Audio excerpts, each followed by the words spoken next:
ligne droite. Le témoin a dit la vérité, il doit être exécuté. La table ronde. Et bienvenue dans cette table ronde. On parle du conflit entre l'Ukraine et la Russie et ses conséquences sur les énergies. Aujourd'hui, le gaz, l'aluminium et le nickel enregistrent des records historiques en Europe. Et pour en parler, on accueille Thierry Brosse, professeur à Sciences Po et expert en énergie et en climat. Et Philippe Charlez qui est avec nous, qui est expert en questions énergétiques à l'Institut Sapiens et auteur du livre L'utopie de la croissance verte. Bonjour à tous les deux. Bonjour. Et donc on disait évidemment que un des enjeux les plus importants de ce conflit, c'est l'enjeu énergétique. Et pour en parler, Philippe Charlez, quel est le lien énergétique entre la Russie, l'Ukraine, l'Europe et même le monde ? Alors, le lien entre la Russie, l'Ukraine et l'Europe se lie à travers le cheminement du gaz et les gazoducs qui relient la Sibérie occidentale à l'Europe. Donc vous en avez trois en fait. Vous avez d'un côté c'est l'historique qui s'appelle le Brotherhood et qui traverse l'Ukraine et qui a déjà posé beaucoup de problèmes géostratégiques au cours des dernières années. Vous en avez un deuxième, alors qui a la bonne idée de traverser la Biélorussie et dont on a parlé assez récemment avec la crise des migrants, qui s'appelle le Yamal. Et puis vous en avez un troisième qui relie en fait le nord de la Baltique au nord de l'Allemagne, donc la région de Leningrad au nord de l'Allemagne, qui s'appelle le Nord Stream 1, qui a été mis en production en 2012 et qui devait être doublé par un deuxième pipe qui s'appelle Nord Stream 2, qui est terminé et qui, pour l'instant, a d'abord été bloqué pour des raisons de commissioning et qui, aujourd'hui, forcément, ne va pas être mis en service. Et donc, c'est par ces trois pipes liés au territoire, bien évidemment, à la fois russe, ukrainien, biélorusse et européen, que chemine 40% du gaz en destination de l'Europe, avec, on va dire, des pays dont la dépendance est assez variable, puisqu'on va pratiquement de 100% pour la Slovaquie et la République tchèque ou les pays baltes, à 60% de dépendance pour l'Allemagne. Donc l'Allemagne importe de Russie 60% de sa consommation gazière et nettement moins pour, on va dire, les autres pays. La Hollande a encore des ressources sur Groningue, donc vit en partie avec son propre gaz. La Belgique, très peu dépendante, seulement 5%.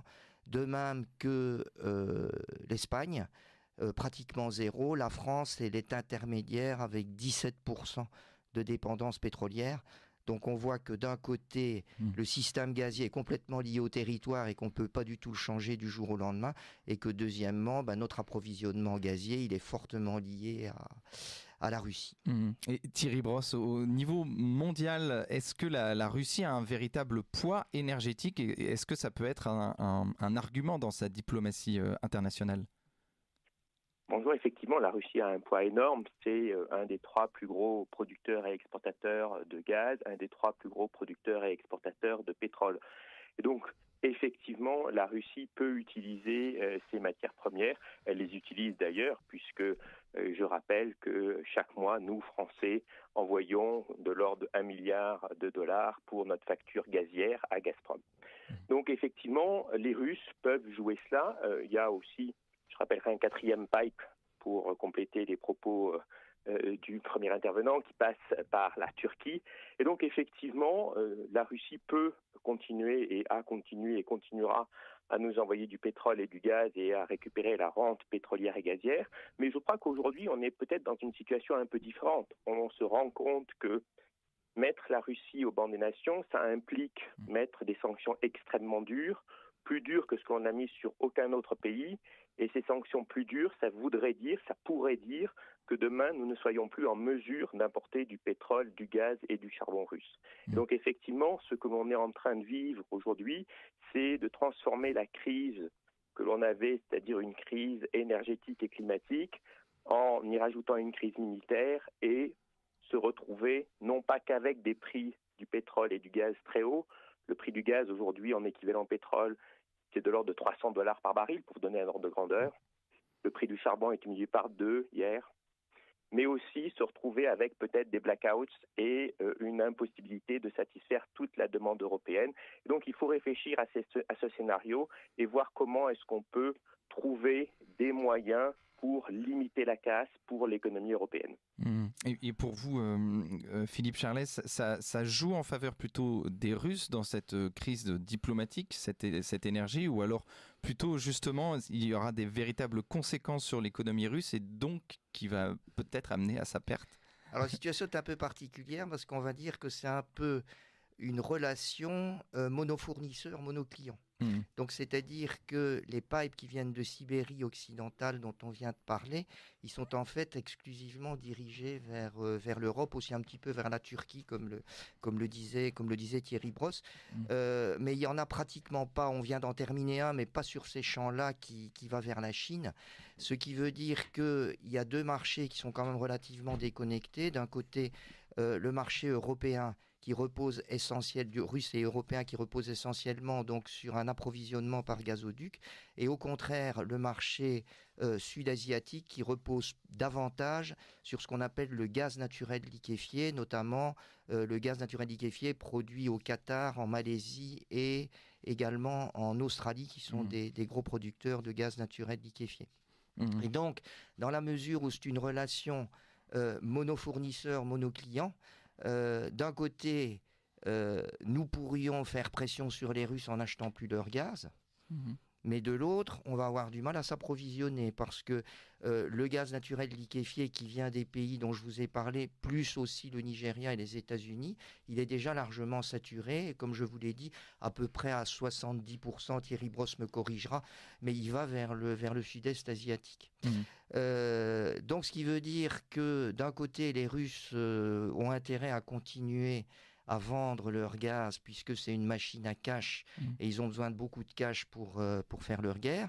Et de l'autre, nous, on peut effectivement utiliser le levier du gaz pour essayer de faire encore une pression supplémentaire sur les Russes, mais ce sera malheureusement au dépend de nos approvisionnements avec, comme l'a dit Thierry Brosse, des risques de blackout ou d'arrêt d'approvisionnement gazier. Il faut pas oublier que le gaz n'est pas utilisé que pour faire de l'électricité, il est aussi essentiellement utilisé pour le chauffage domestique ainsi que pour l'industrie.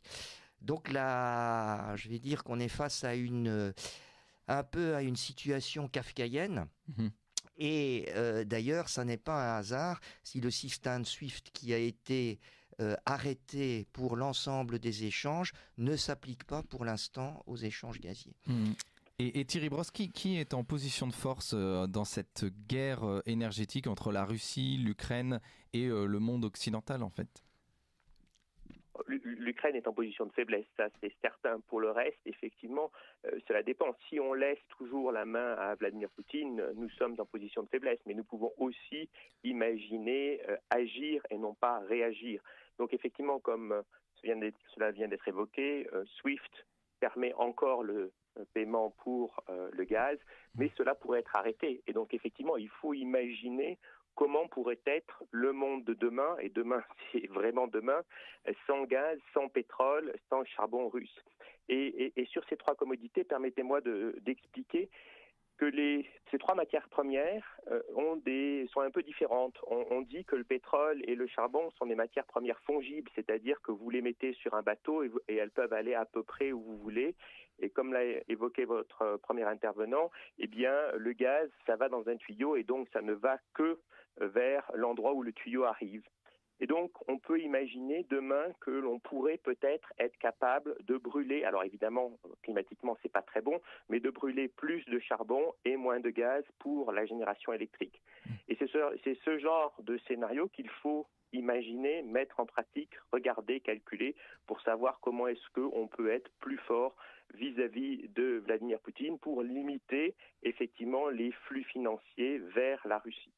Alors encore une fois, ça veut dire si on brûle plus de charbon que nos émissions vont augmenter. Et je crois que c'est aussi quelque chose auquel il faut réfléchir, c'est-à-dire que quelles sont les priorités? Je vous ai dit qu'on était face à trois crises, une crise énergétique, climatique et militaire. Et face à une crise militaire, eh bien, je pense que la première priorité, c'est résoudre la crise militaire ensuite la énergétique et en troisième lieu la climatique. Et donc cette première question, donc Philippe Charlez, donc quel est le risque concret sur la population européenne et française en particulier? Alors, je pense qu'il faut d'abord revenir un tout petit peu en arrière, c'est-à-dire que la crise énergétique ne date pas de la crise ukrainienne, elle est apparue en fait à l'été dernier et n'est absolument pas liée aux problèmes actuels. Mhm. Elle était, je vais dire, latente depuis un certain nombre d'années et le problème a un peu été occulté par la pandémie de 2020. En ce sens que depuis 2015, on assiste d'un côté à une baisse assez radicale des investissements dans l'exploration et le développement de nouveaux champs pétroliers et gaziers. Les investissements en 2014 étaient de 780 milliards de dollars sur l'ensemble de la planète et ils sont aujourd'hui de 320 milliards de dollars. C'était 320 en 2021. Donc on a à peu près diminué par deux les investissements. Diminuer par deux les investissements, ça veut dire moins de nouveaux champs entrant en production, donc ça veut dire une offre déclinante. Et de l'autre, on a un accroissement de la demande qui est dû notamment à la transition énergétique, qui est avant tout une transition électrique. Plus d'électricité, ça veut dire une demande en gaz supplémentaire parce que les investissements dans les renouvelables n'ont pas permis de compenser l'ensemble de l'accroissement de la demande électrique. La transition énergétique, c'est plus de voitures électriques, plus de pompes à chaleur, donc c'est inévitablement plus d'électricité. Et donc, avant la crise ukrainienne, on avait déjà une rupture ou disons un excès de demande par rapport à une offre déclinante, ce qui a fait monter les prix depuis l'été 2021. On était déjà à des prix extrêmement élevés. L'État d'ailleurs investi 22 milliards d'euros pour compenser vis-à-vis du consommateur cet accroissement du prix de l'énergie. Évidemment, notre crise ukrainienne, on l'entend surtout si on réduit les importations, ou même on les arrête, les importations de Russie, qui représentent quand même 17%. La Russie, c'est 17% de la production mondiale de gaz. Ça ne va pas améliorer la situation. Et donc, ce que je dirais, c'est que le quoi qu'il en coûte pandémique risque de devenir, au moins à moyen terme, un quoi qu'il en coûte énergétique. Et Thierry Brosse, donc sur les risques concrets sur la population européenne d'une manière plus générale et française?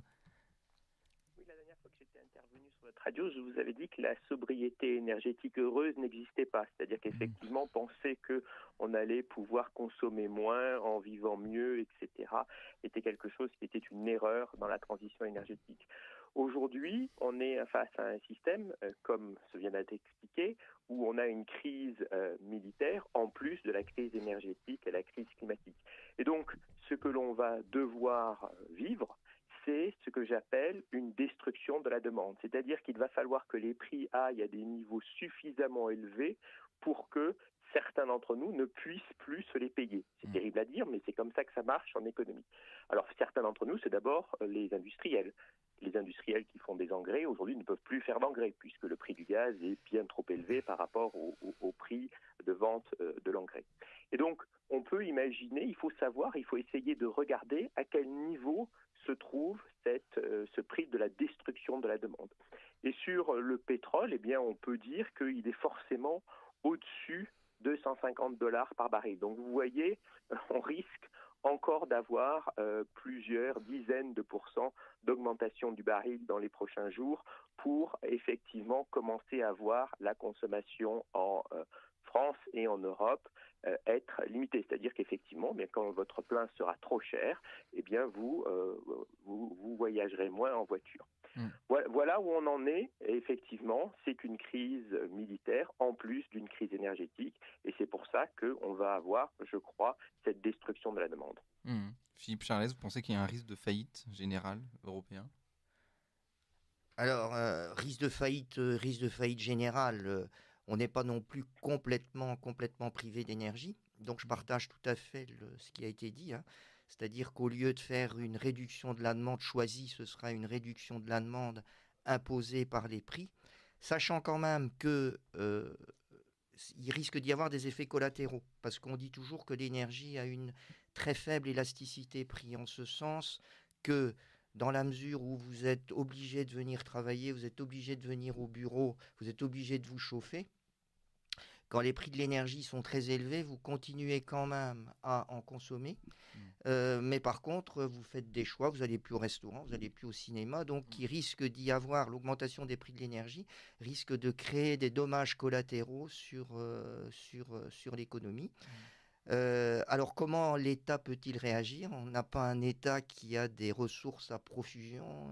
Il faut quand même rappeler que l'endettement est proche de 120% du PIB.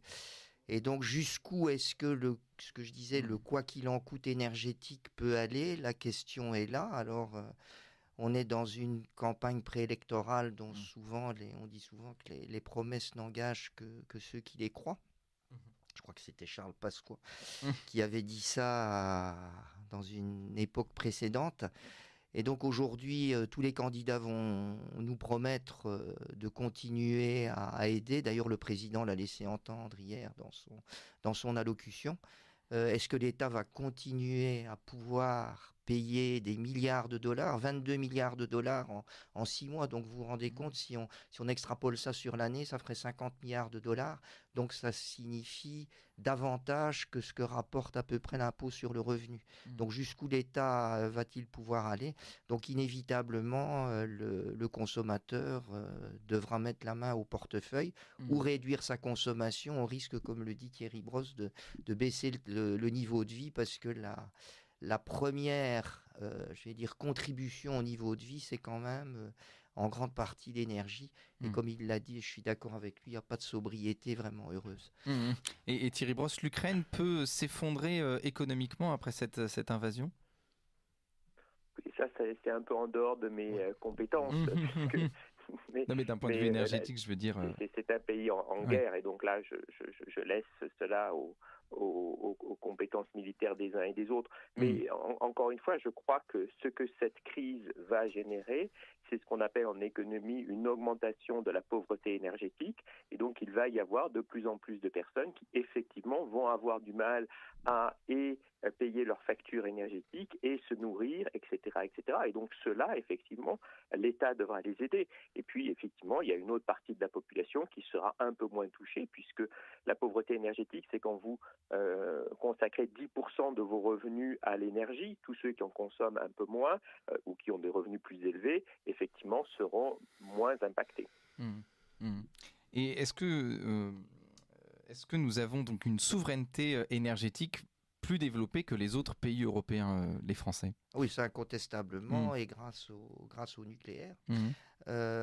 Alors, c'est intéressant d'ailleurs de comparer le gaz et le nucléaire en tant que souveraineté, parce qu'on entend souvent les écologistes anti-nucléaires dire que finalement, ce qui est vrai, on importe notre uranium, donc que finalement, on importe du gaz d'un côté, de l'uranium de l'autre, donc la situation est identique et que le nucléaire n'inclut pas ou n'induit pas une réelle souveraineté énergétique.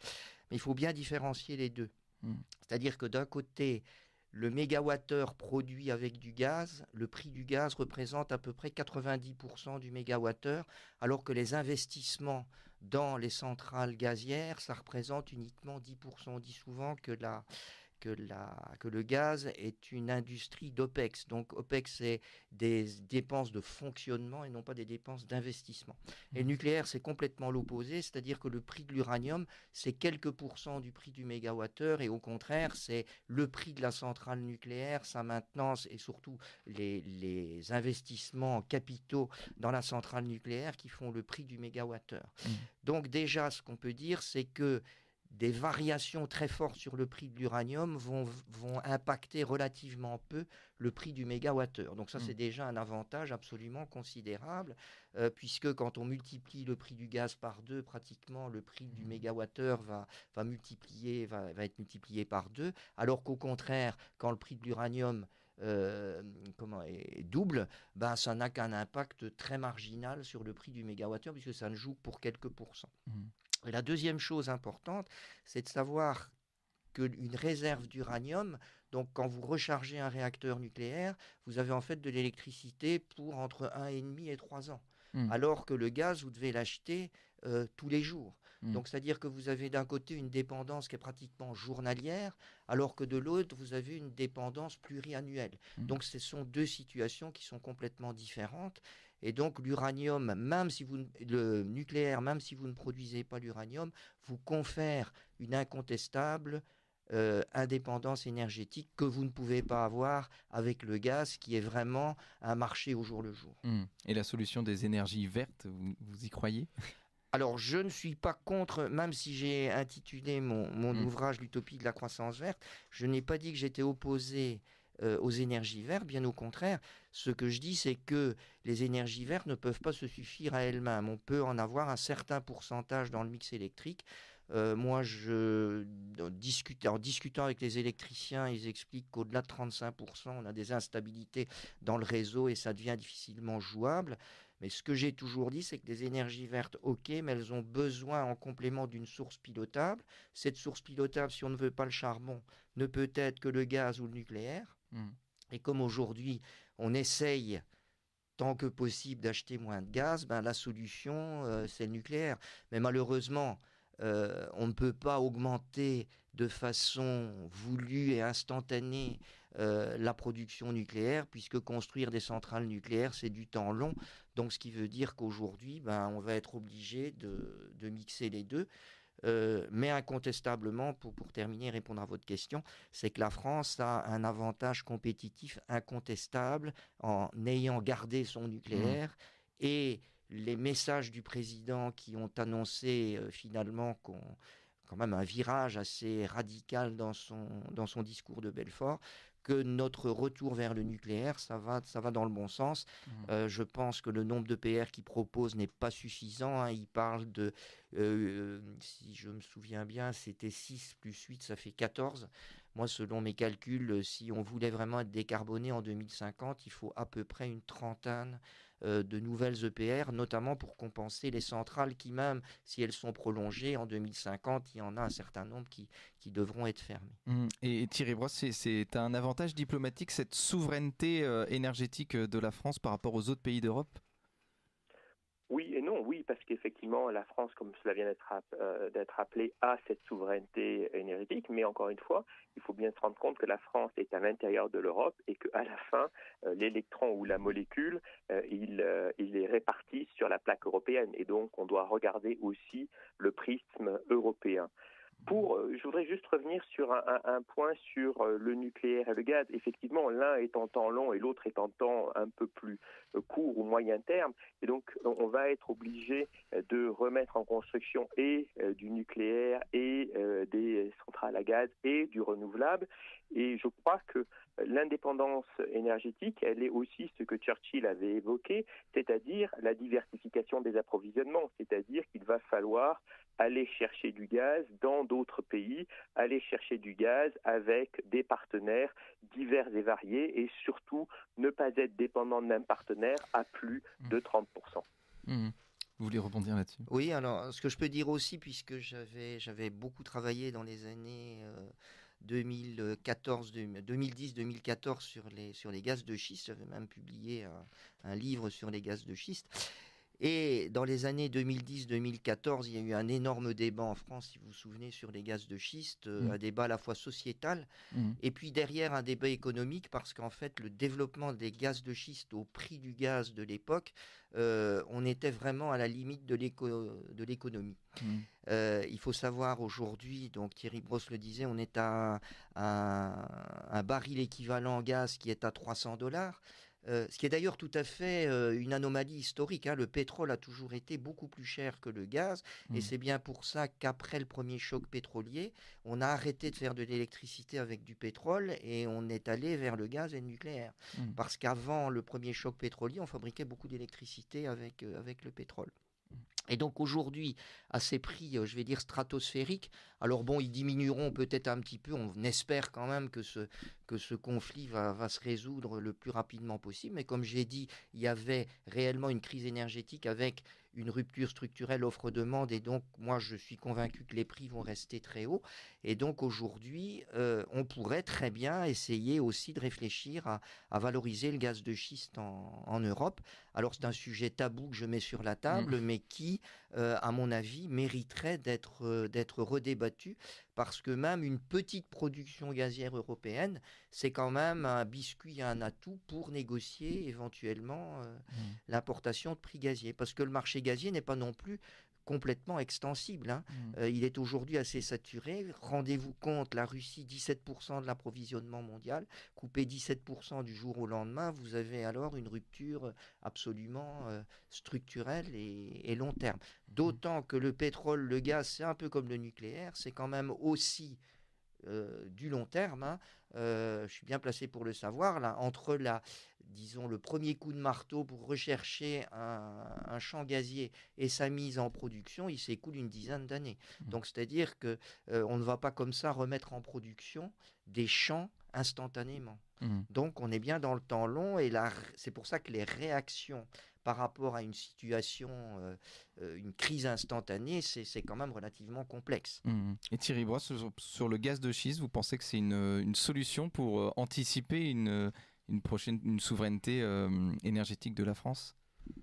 Écoutez, moi aussi, j'ai rédigé un livre sur le gaz de schiste aux États-Unis et j'avais expliqué en 2012 que ça allait changer la géopolitique puisque effectivement le prix du gaz en Europe n'allait plus être que dicté par la Russie, mais co-dicté par la Russie et les US.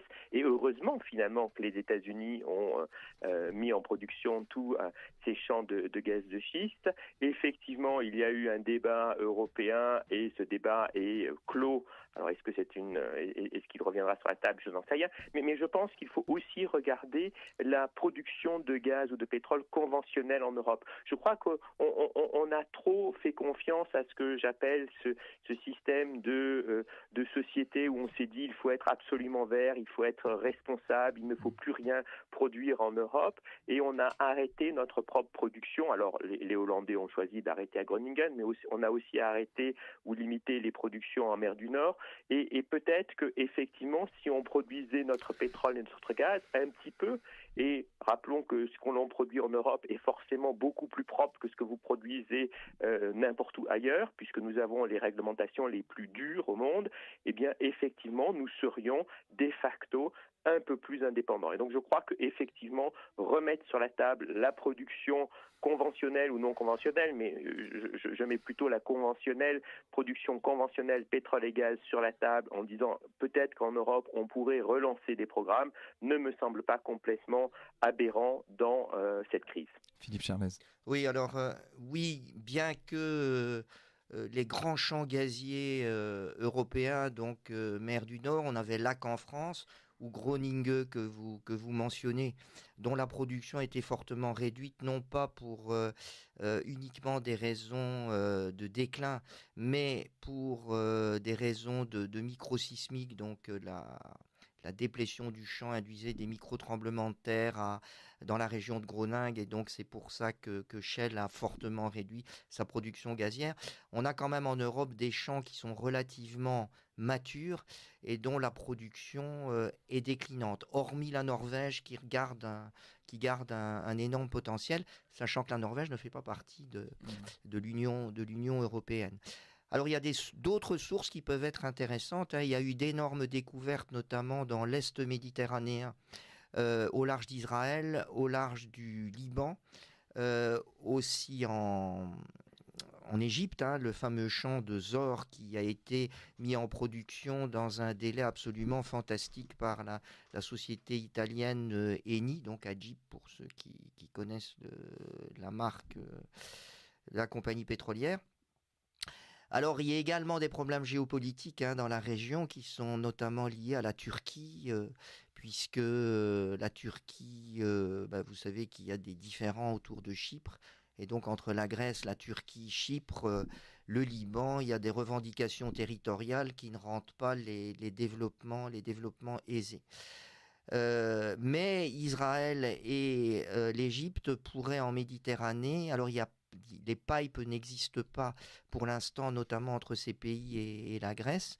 Ils sont en train de construire des usines de gaz naturel liquéfié. Et donc, dans un avenir moyen terme, plusieurs années, ça pourrait être une source d'approvisionnement intéressante. Mais encore une fois, ce n'est pas en un claquement de doigts et en quelques jours qu'on pourra résoudre la situation. Thierry Brosse, je voulais vous parler aussi donc de ce bouleversement des alliances diplomatiques et géopolitiques que peuvent avoir les pays producteurs des ressources par rapport à la France, par rapport à l'Europe. On a vu par exemple l'arrivée du gaz de schiste aux États-Unis a complètement bouleversé aussi son rapport avec le Moyen-Orient. Est-ce que vous pensez qu'aujourd'hui en Russie, si on trouve d'autres solutions au gaz, ça pourrait complètement changer notre rapport à ce conflit entre la Russie et l'Ukraine? Oui, je crois que là, il faut regarder aussi le temps long. Et effectivement, nous avons une crise militaire à résoudre le plus vite possible pour limiter le nombre de morts. Et de l'autre côté, nous avons un mix énergétique qui, lui, va prendre la décennie. Mais vous avez raison. La chanson au tout début de notre interview était très appropriée. Les pays producteurs veulent beaucoup d'argent pour leur pétrole et pour leur gaz. Et ils en veulent d'autant plus que, effectivement, nous avons fait une erreur de penser que nous aurions besoin de moins de pétrole et moins de gaz dans cette transition énergétique, comme cela a été évoqué tout à l'heure. Et donc, nous allons devoir négocier avec des pays producteurs, la Russie, aujourd'hui, peut-être plus demain, l'OPEP pour le pétrole, qui veulent du pétrole à plus de $100 le baril de façon à peu près long terme et constante pour rémunérer leurs investissements. Et je crois que c'est ça le nouveau monde. Le nouveau monde, c'est effectivement un monde où l'énergie sera plus chère et effectivement, ça change aussi la donne sur le renouvelable. C'est-à-dire que effectivement, le renouvelable dans ce système-là devient profitable et donc devrait pouvoir être déployé plus vite et sans subvention au bénéfice de la sécurité d'approvisionnement du moment qu'on le fait le plus vite possible et encore une fois en partenariat avec toutes les autres énergies puisque aujourd'hui nous allons manquer d'énergie. Sur le renouvelable? Oh, j'ai pas grand-chose à rajouter. Alors c'est vrai que le renouvelable, c'est un temps quand même un petit peu plus court. On met en œuvre plus rapidement des panneaux solaires et des éoliennes que des réacteurs nucléaires ou qu'on développe des champs gaziers ou pétroliers. Peut-être faut-il repenser au pétrole pour produire Thierry Brosse parlait du charbon, mais le pétrole est aussi une possibilité pour produire de l'électricité. Et quand le gaz est 2 fois plus cher que le pétrole, on peut se reposer la question du pétrole. Il y a quand même encore un certain nombre de centrales à fioul dans le monde, pas énormément, mais enfin, ça peut être au moins, je vais dire, un petit approvisionnement de compensation. Quant aux renouvelables, on ne peut pas non plus se mettre à ne développer de façon tout à fait énorme les renouvelables, dans la mesure où, comme je vous l'ai dit, de toute façon, vous avez besoin d'une source pilotable derrière.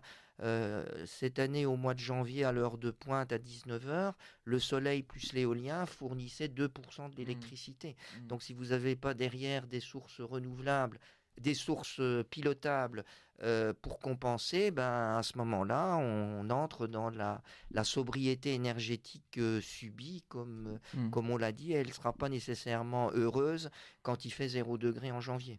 Et pour finir, Thierry Brosse, donc comment va se finir cette crise énergétique? Est-ce que le prix de l'essence va aller au-delà de 2 €, vous pensez, dans certaines pompes à essence? Il y est déjà.